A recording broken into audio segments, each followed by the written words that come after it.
దాన్ని బట్టి పెద్ద ఒక పిలిపించాలనుకో దాన్ని మనం స్వాగతించాలి. స్వాగతిస్తానే ఏమైనా చిన్న చిన్న మిస్టేక్లు అనుకో మీరు అని పెద్దలు చెప్తే మేము రెక్టిఫై చేసుకుంటాం కదా. అలా మాట్లాడకుండా నారా లోకేష్ గారి పిల్లలు కనమని చెప్పండి. అలాంటి మాటలు మీ ఏజ్ కి మీ స్థాయి కరెక్ట్ కాదు. కృష్ణాంజలి గారికి ఒకసారి ఆలోచించుకోవాలి. వర్మ గారు, మీకు 99 టీవీకి వీక్షిస్తున్న ప్రజలకి, ప్యానల్లో ఉన్న పెద్దలకి శుభ సాయంత్రం. ఈరోజు మనం ముఖ్యంగా ఈ రెండు విషయాల గురించి చర్చించుకోవాల్సిన అవసరం ఉంది సార్. ఇప్పుడు అంబటి రాంబాబు గారు అన్న విషయం గురించి, చంద్రబాబు నాయుడు గారు అన్నటువంటి విషయం గురించి. అంబటి రాంబాబు గారు అన్న దాంట్లో అసలు తప్పే ఉందో నాకు అర్థం కావట్లేదు సార్. లవ్ మనీ అన్నాడు, లవ్ క్యాష్ అంటే ఆయన ఏం ఉద్దేశం ఉన్నాడంటే క్యాష్ ని ఇష్టపడుతున్నాడు అన్నారు సార్ అంబటి రాంబాబు గారు. అది కూడా నిజంగా తప్పే. లవ్ క్యాష్, లోకేష్ కి లవ్ క్యాష్ రెండు ఇష్టం కాబట్టి ఆయన లవ్ ఇష్టపడతాడు, క్యాష్ ఇష్టపడతాడు. ఈ విధంగా తీసుకోవాలి లోకేష్ ని. అదే లోకేష్ అనేటువంటి వ్యక్తి చెప్తున్నారు. ఇప్పుడు అంబటి రాంబాబు గారికి ఏదో ఇష్టం అంట, మరి లోకేష్ గారికి ఏమి ఇష్టం? లోకేష్ గారికి ఏమి ఇష్టమో ఆయన మన స్విమ్మింగ్ పూల్ ఏ విధంగా ఫోటోలు వచ్చాయో లోకేష్ గారికి తెలియదా? ఇటువంటివన్నీ కూడా చెప్పాల్సిన అవసరం లేదు. అంబటి రాంబాబు అనేటువంటి వ్యక్తిని గురించి విమర్శించేటప్పుడు ఆయన మాట్లాడిన దానికి ఆయన ఏం పని చేస్తున్నారు, ఏ కండిషన్ లో మాట్లాడారని చెప్పాలి. దాన్ని తీసుకుని మీరు పర్సనల్ గా తీసుకుని వెళ్ళిపోతే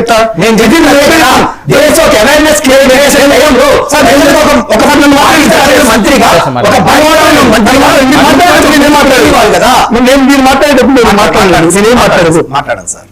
ఇంకొకటి సార్, ఇప్పుడు ఈ రోజు పెట్రోల్ ధరలు పెంచం, జగన్మోహన్ రెడ్డి గారి హయాంలో పెట్రోల్ ధరలు అన్ని రాష్ట్రాల కన్నా ఎక్కువగా ఉన్నాయి, మేము వస్తే పెట్రోల్ ధరలు పెంచం అని చెప్పిన ప్రజల్ని మధ్య పెట్టి మాయ చేసి ఈ రోజు ఓట్లు ఎంచుకునే పరిస్థితి ఈ కుటుంబ ప్రభుత్వం. ఈ రోజు ఎందుకు పెంచారంటే ఏదో జరిగిందంటే, యుద్ధం జరిగిందంటే యుద్ధం వల్ల పెంచామంటున్నారు. యూరియా దొరకలేదు కాబట్టి రైతు యూరియా దొరికినట్టున్నారు. వరి పండించిన వరికి మొదలు దొరకలేదంటే మీరు వరి వేయబాకంటే ఎక్కువ వరి పండిస్తున్నారు అంటారు. ఈ రోజు మామిడి రైతులు లేదంటే మామిడికాయలు ఎక్కువ పండించబడుతున్నారు. అంటే మీకు చేతగాని ప్రభుత్వం, దద్దమ్మ ప్రభుత్వం, మీరు చేయలేనటువంటి ప్రభుత్వం, మీరు ఫెయిల్యూర్ ని తీసుకుని ప్రభుత్వంలో జరిగేటువంటి, ప్రపంచంలో జరిగేటువంటి విషయాలు ముడిపెట్టడం ఏంటి? అసలు ఇవన్నీ జరుగుతాయనే కదా మీరు చేయాల్సింది. ఇవన్నీ జరిగినప్పుడే కదా మీరు చేయాల్సింది. రైతులు పండించినటువంటి ధరకు మద్దతు ధర ప్రకటించాలి, అరటి రైతులకు మద్దతు ధర ప్రకటించాలి, పసుపు రైతులకు మద్దతు ధర ప్రకటించాలి, మామిడి రైతులకు మద్దతు ధర ప్రకటించాలి, యూరియా ఇవ్వాలి, యూరియా వేయాలి రైతు.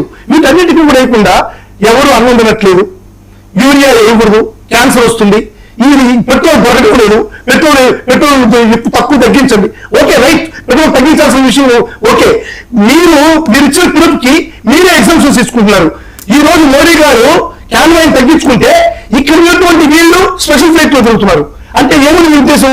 స్పెషల్ ఫ్లైట్ మొత్తం మినహాయింపించారు మీరు. మిగతా అన్ని కూడా మంత్రులు అందరూ కూడా ఈ జనరల్ ట్రాన్స్పోర్ట్ లో పొమ్మంటున్నారు.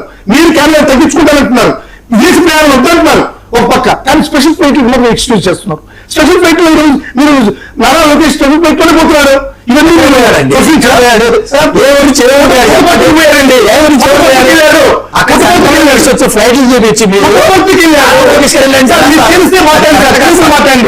మాట్లాడండి పుట్టపర్తికి వెళ్ళాడు. ఇంకొకటి సార్, ఇంత అనుభవమైనటువంటి ఒక ముఖ్యమంత్రి మాట్లాడడం ఎంత కేవలంగా ఉందంటే అంత కేవలంగా ఉంది.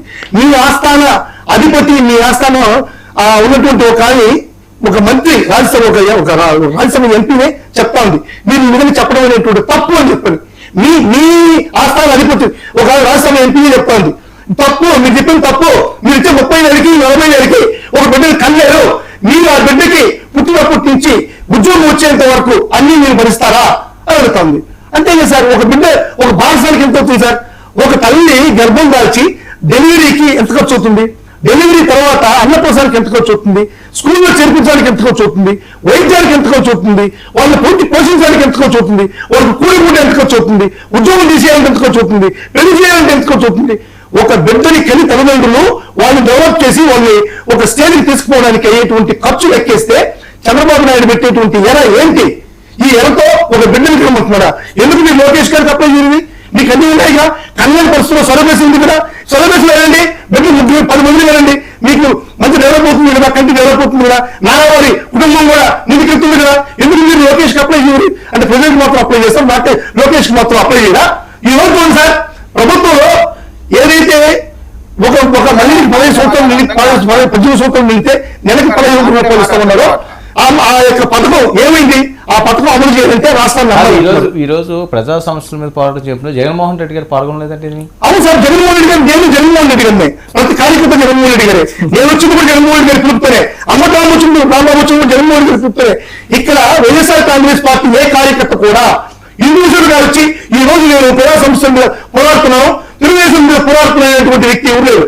ప్రతి ఒక్కరూ ఒక జగన్మోహన్ రెడ్డి పిలుపుతో మాత్రమే ప్రతి ఒక్క కార్యకర్త కానీ, ప్రతి ఒక్క నాయకుడు కానీ, ప్రతి ఒక్క మాజీ మంత్రి కానీ, ప్రతి ఒక్కరు కానీ ఈ రోజు రాష్ట్రంలో ఈ తెలుగుదేశానికి, కుటుంబ ప్రభుత్వానికి వ్యతిరేకంగా పోరాడుతున్నారు. మీరు జగన్మోహన్ రెడ్డి రాలేనటువంటి ఒక సాకు చెప్పిద్దు.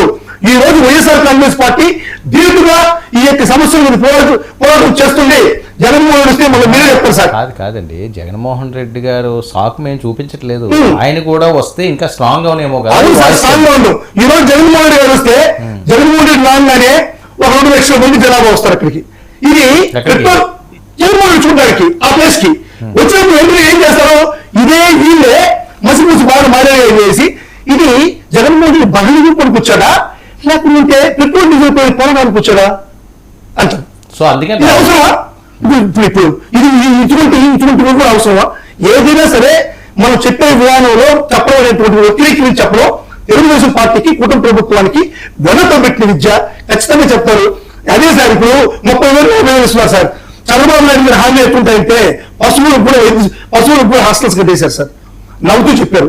ఇది కూడా 30,000 ఇస్తారు, 3 బిడ్డకి, 4 బిడ్డకి 30,000 ఇస్తా, 40,000 ఇస్తా అని నవ్వుతూ చెప్తున్నారు సార్. అంటే ఎంత హేళన, ఇచ్చేటువంటి హామీని కూడా హేళనగా ఇస్తున్నారు హామీని. ఇప్పుడు నిరుద్యోగులు ఉన్నారు సార్, 20 లక్షల ఉద్యోగాలు ఇస్తామన్నారు. ఎన్ని లక్షల ఉద్యోగాలు ఇచ్చారు? లేకపోతే నిరుద్యోగులకు 3,000 ఇస్తామన్నారు. 3,000 ఇచ్చారా? లేకుండా కూడా ఈరోజు ప్రభుత్వం ఏం చేయాలి? వర్మ గారు చెప్పండి సార్. కృష్ణారెడ్డి గారు, పవన్ కళ్యాణ్ గారు మొన్న మాట్లాడింది, దాన్ని ఎలా తీసుకోవాలండి? 2 సంవత్సరాల తర్వాత ఆయన చాలా అంశాలు ప్రస్తావించడం, సనాతనం అవనియండి, లేకపోతే ఇంకో విషయాలు అవనియండి, గ్యాప్ ఉన్నది అవనియండి, మీ మనోభావాలు నేను దెబ్బతిన్నాను అవనియండి, ఒక్కొక్కరు ఒక్కో రకమైన కథనాలు వినిపిస్తున్నారు. సో మీ వెర్షన్ ఏంటి దీని మీద? ఇప్పుడు పవన్ కళ్యాణ్